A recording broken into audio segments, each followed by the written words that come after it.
چوتھی بات یہ کہی گئی کہ یہ بشارات کو، خوابوں کو لوگوں کے سامنے برملام بیان کرتے ہیں۔ آپ سال ہا سال سے اس مشن اور تحریک سے وابستہ ہیں۔ کم و بیش 3000 کیسٹ، کم و بیش 3000 موضوعات پر، عنوانات پر آڈیو اور ویڈیو کیسٹس کا ریکارڈ ہمارے پاس، اور ایک پاکستان میں نہیں بلکہ پوری دنیا میں گزشتہ 10 سال سے آڈیو اور ویڈیو کیسٹوں کی شکل میں خطابات، دروس، تقاریر اور بیانات کا ایک نظام ہے۔ دعوت و تبلیغ کا کام اس سے ہو رہا ہے۔ سٹال لگتے ہیں، سیل سینٹر ہیں، پوری دنیا میں ہماری لائبریریاں ہیں، مراکز ہیں، اجتماعات ہوتے ہیں، ہر وقت خطابات ہوتے ہیں، دروس قرآن ہوتے ہیں، اجتماعات جمعہ ہوتے ہیں۔ کون ہے جو کہہ سکے کہ ہم نے اجتماعات میں خوابوں کو اور حضور علیہ السلام کی بشارات کو اپنے حوالے سے بیان کرنے کا معمول بنا رکھا ہے؟ کبھی سنا آپ نے؟ بولیے۔ 3000 موضوعات کے اوپر ہمارے کیسٹ ہیں، کوئی ایک کیسٹ جو سیل کے لیے ملتے ہیں، جو لوگوں کے لیے عام ہیں، جو لوگوں کے استفادہ کے لیے موجود ہیں، جو لوگ خریدتے ہیں، سنتے ہیں اور گھر گھر جاتے ہیں،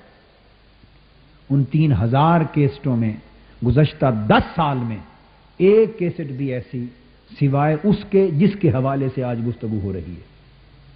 ایک کیسٹ بھی اس موضوع پر کبھی ہم نے تیار نہیں کی، 10 سال میں کبھی نہیں کی۔ اپنے خطابات میں اس چیز کے اظہار کا عام معمول کبھی نہیں بنایا، مجالس میں بالعموم اس کا تذکرہ کبھی نہیں کیا، اس کو بالعموم فروغ کبھی نہیں دیا۔ 25 جنوری 1989 کو پاکستان عوامی تحریک کے قیام سے پہلے ہم نے اپنی تنظیمات اور معتمد رفقا اور سمجھدار ساتھیوں کے ایک خصوصی اجتماع میں جو جامع مسجد منہاج القرآن میں ہوا، بند حال کے اندر، جس میں غیر متعلقہ آدمی کو سننے کی بھی اجازت نہ تھی، ایک خصوصی اجتماع میں زندگی میں پہلی مرتبہ اپنے رفقا کی اس خصوصی مجلس میں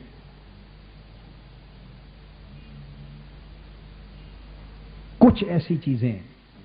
جن کا تعلق حضور نبی اکرم صلی اللہ تعالی علیہ وآلہ وسلم کی بشارات اور مبشرات کے ساتھ تھا، بعض دینی اور تحریکی حکمتوں اور مصلحتوں کے پیش نظر اس کے کچھ جز انہیں بیان کیے۔ یہ بیان کرنا میں آج بھی ایمانداری سے سمجھتا ہوں کہ میرا فرض تھا اور ان کا حق تھا۔ بیان کیے اور ریکارڈ کے طور پہ کہ کوئی چیز غلط منسوب نہ ہو جائے، اس بیان کو مسخ نہ کیا جا سکے، اس میں تحریف نہ کی جا سکے، اس کا کیسٹ تیار کیا اور اسے محفوظ رکھ لی۔ چیدہ چیدہ تنظیمات کے نہایت سمجھدار ساتھیوں کو حلف لیا ان سے کہ یہ آپ آگے بیان نہیں کریں گے، کسی سے ذکر نہیں کریں گے، اور اگر کوئی اہل ہو تحریک کا خاص سمجھدار معتمد ساتھی اور اس کے لیے ضروری ہو کہ اس میں سے بعض چیز اس کو پہنچانا، تو اس کی بھی آپ یہاں آ کے اجازت لیں گے۔ ان سے پورا حلف لے کر انہیں روانہ کیا، اور چیدہ چیدہ تحریکی ساتھیوں کو کے پاس بڑے عرصے کے بعد ان کے اصرار پر وہ کیسٹ محفوظ رکھنے کی اجازت دی، اس عہد سے کہ یہ آپ عامت المسلمین کو، غیر متعلقہ لوگوں کو اور عوام کو سنا نہیں سکتے۔ عوام کو تو سنانا درکنار، عام رفقا، اراکین اور وابستگان کو بھی سنانے کی اجازت نہیں۔ میں یہ بات اس لیے عرض کر رہا ہوں کہ یہ تہمت ہماری نسبت کہ ہم نے ان چیزوں کو عام کیا، جائزہ اس امر کا لینا ہے کہ کس نے عام کیا۔ ہم نے تو ان مخصوص رفقا وابستگان کو حلف لے کر سنایا اور وہ حلف پر قائم رہے۔ وہ دن اور آج کا دن ہمارے رفقا نے تو آج تک عوام الناس کی کسی مجلس میں پورے پاکستان میں وہ کیسٹ نہیں چلائی۔ اور نہ چلانے کی ہم نے کسی کو اجازت دی. عوام الناس کے لیے، غیر وابستہ لوگوں کے لیے افشا نہیں کرنے دی. اور آج بھی اگر کچھ لوگ پوچھتے ہیں کہ جی مخالفین فلاں فلاں بات منسوب کرتے ہیں کہ کیسٹ میں یہ ہے، تو کیا ہم ان کو سنا لیں؟ لوگ آج بھی اجازت لینے آتے ہیں، اور ہم نے آج کے دن تک بھی انہیں عام چلانے کی اجازت نہیں دی، اس لیے کہ یہ خواص کے لیے چیز تھی. وہ وابستگان جنہوں نے جینا مرنا اس تحریک کے نام وقف کر رکھا ہے، جو تنظیمی رہنما ہیں ضلعی سطح پر، جو اپنی جان اور مال سال ہا سال سے مشن کے لیے خرچ کر رہے ہیں، جن کا جینا مرنا مصطفی انقلاب کے لیے، جو اس تحریک کا سرمایہ ہے، جنہوں نے یہ پیغام آگے ہر جگہ پہنچانا ہے. یہ خواص کا حلقہ تھا، یہ ہماری تحریک کے خواص تھے. ان کو اس مشن کے حوالے سے وہ چیزیں جس کا تعلق مشن سے تھا. اور یہ بھی واضح کر دوں کہ پاکستان عوامی تحریک کے حوالے سے نہیں، پاکستان عوامی تحریک اس وقت مارز وجود میں بھی نہیں آئی تھی، جس کا تعلق تحریک منہاج القرآن کے عالمگیر مشن کے ساتھ تھا، احیاء اسلام کے عظیم مشن کے ساتھ تھا، اتحاد امت کے عظیم مشن کے ساتھ تھا، امت مسلمہ کی نشأت ثانیہ کے ساتھ تھا، دین کی اقدار کی بحالی کے اس عظیم مشن کے ساتھ تھا. وہ لوگ جو اس سفر میں ہمارے شریک سفر تھے، ساتھی تھے، اس تحریک کا سرمایہ تھے، جو اپنا تن من دھن اس تحریک کے لیے لٹا رہے تھے، وہ حقدار تھے کہ چند ضروری چیزیں ان کے اطمینان قلب اور ان کے اعتقاد اور اعتماد کی پختگی اور آئندہ کے لیے اس تحریک کے ساتھ شرح صدر کے ساتھ چلتے رہنے کی خاطر چند ضروری چیزیں جن کا تعلق مشن کے ساتھ تھا، ان کے نالج میں لائی جائیں. یہ ایک امانت تھی، بیان کیا، اور اس امانت میں بحمد اللہ ہمارے کسی ساتھی نے آج تک خیانت نہ کی. یہ سوال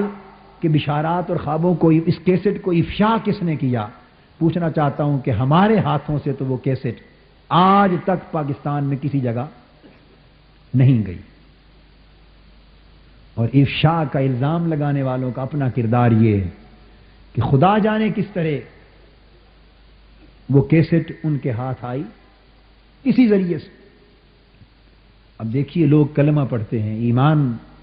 کا دعویٰ کرتے ہیں، مسلمانی کی بات کرتے ہیں، علم دین کی بات کرتے ہیں، اور کردار کا عالم کیا ہے. کیسٹ کسی ذریعے سے ان کے ہاتھ آئی. اگر تم نے تہمت کے طور پہ اسے افشا بھی کرنا تھا تو کم سے کم اتنی دیانتداری تو آپ لوگوں نے کی ہوتی، پھر جس کو سناتے وہ پوری کیسٹ سنا دیتے. وہ 3-3.25 گھنٹے کی کیسٹ کو آدھ پون گھنٹے یا 1 گھنٹے سے کم دورانیہ کی کیسٹ میں سکیڑا. 3.25 گھنٹے کی اس گفتگو کے سیاق اور سباق کو کاٹا، سینکڑوں ہزاروں وضاحتوں کو کاٹا، گفتگو کے تسلسل کو کاٹا، اور ایسے جیسے قرآن مجید کی اس آیت کو کہ لا تقربوا الصلاۃ وانتم سکارا، تم نماز کے قریب مت جاؤ جب تم نشے کی حالت میں ہو. تو کوئی شخص اس پوری آیت کا آدھا حصہ کاٹ دے، جب تم نشے کی حالت میں ہو وانتم سکارا، اسے کاٹ دے اور صرف یہ کہتا پھرے دیکھو قرآن میں تو لکھا ہے لا تقربوا الصلاۃ کے نماز کے قریب مت جاؤ. تو اندازہ کر لیں اس شخص کے ایمان کا عالم کیا ہوگا. جب ایک بات سیاق اور سباق سے کٹ جاتی، کانٹیکسٹ سے کٹ جاتی، آپ اس کے تسلسل کو توڑ دیتے ہیں اور گفتگو کے کچھ جز، کچھ جملے آگے پیچھے سے ملا کے ایک نئی شے ترتیب دے لیتے ہیں، اس کو تحریف کہتے ہیں. اسے کیا کہتے ہیں؟ اور یہ اس سے بڑی خیانت اور بددیانتی دنیا میں کوئی نہیں ہو سکتی. ایسی ایک کیسٹ تیار کی اور پھر اس تحریک منہاج القرآن کو بدنام کرنے کے لیے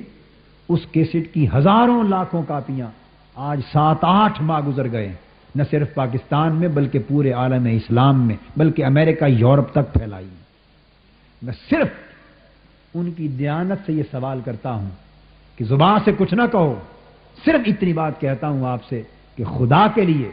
ایسا کرنے والوں اور پھر اس کو اس کیسٹ کو رسالوں میں چھاپا. افشا کس نے کیا؟ ہم نے چھاپا اس کیسٹ کو رسالوں میں. کبھی ہمارے مجلہ منہاج القرآن میں اس کیسٹ کی ایک بشارت بھی چھپی ہو؟ کبھی چھپی؟ کبھی ہماری کتابوں میں اس کیسٹ کے تذکرے آئے ہوں؟ کبھی آئے؟ کبھی ہم نے عامت الناس کو سننے کی ترغیب دی ہو؟ ہم نے تو اس کا ذکر تک کرنے کی اجازت کسی کو نہ دی تھی، اور آج تک اس امانت کو اخفا میں رکھا ہے، سوائے اس حلقے کے کہ جو حلقہ اس کا اہل تھا اور حقدار تھا. مگر انہوں نے رسالوں میں چھاپا، ایک نہیں کئی رسالوں میں چھاپا، جرائد میں چھاپا، اس کے پمفلٹ بنائے، اس کے پوسٹر بنائے، ہینڈ بل بنائے، اس کی ہزاروں لاکھوں کاپیاں کی وہ نئی گھڑی ہوئی کیسٹ کی، سیاق و سباق سے کٹی ہوئی بات کی، اور پوری دنیا میں تقسیم کی. میں صرف آپ سے اتنا سوال کرنا چاہتا ہوں کہ ایسا کرنے والوں اور اس طرح بھونڈے طریقے سے افشا کر کے، خیانت کر کے پھر ہمیں تہمت دینے والوں کہ قادری صاحب اس کیسٹ کو عام کرتے ہیں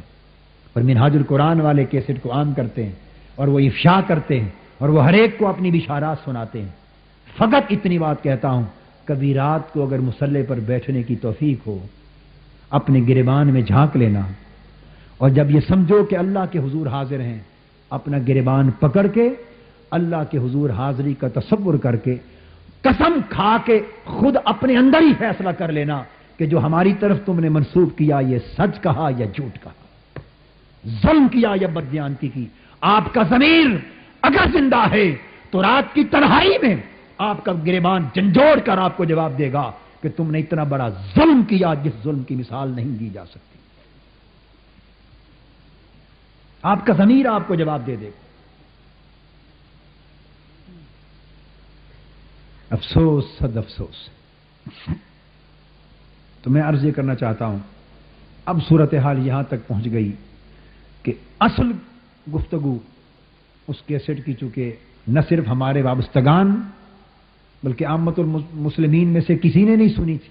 سوائے انتہائی محدود حلقے کے، اور ہم نے آج تک کسی کو سننے کی اجازت بھی نہیں دی. اور مخالفت کرنے والے عناصر نے اپنے جھوٹے مفادات کی خاطر، حسد اور اناد کی آگ کی تسکین کی خاطر اتنا جھوٹا پروپیگنڈا کیا کہ اب ہر شخص اس کے حوالے سے پوچھتا تھا، اور بعض ایسی چیزیں غلط طریقے سے منسوب کر دیں، اور اس نفس مسئلہ سے لوگوں کی لا علمی، کم علم، کم واقفیت اور کم آگہی کا ناجائز فائدہ اٹھاتے ہوئے انہیں اتنا اچھالا کہ اب بہت سارے لوگ سوال کرتے تھے، اور اسے اس قدر فتنہ بنا کے پھیلایا گیا کہ اب ضروری ہو گیا تھا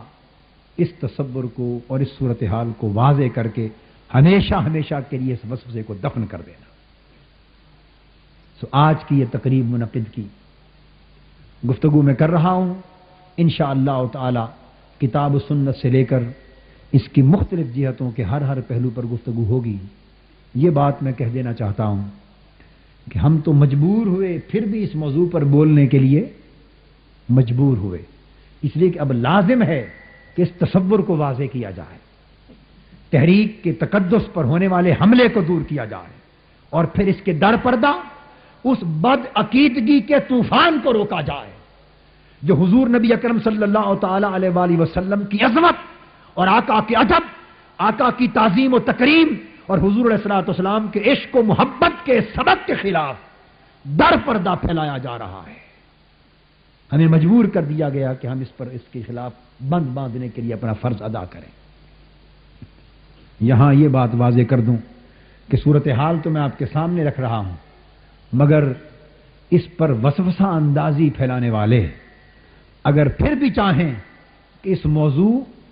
کے کسی گوشے پر علمی انداز سے گفتگو کرنا، قرآن مجید کے حوالے سے گفتگو کرنا، سنت نبوی کے حوالے سے گفتگو کرنا،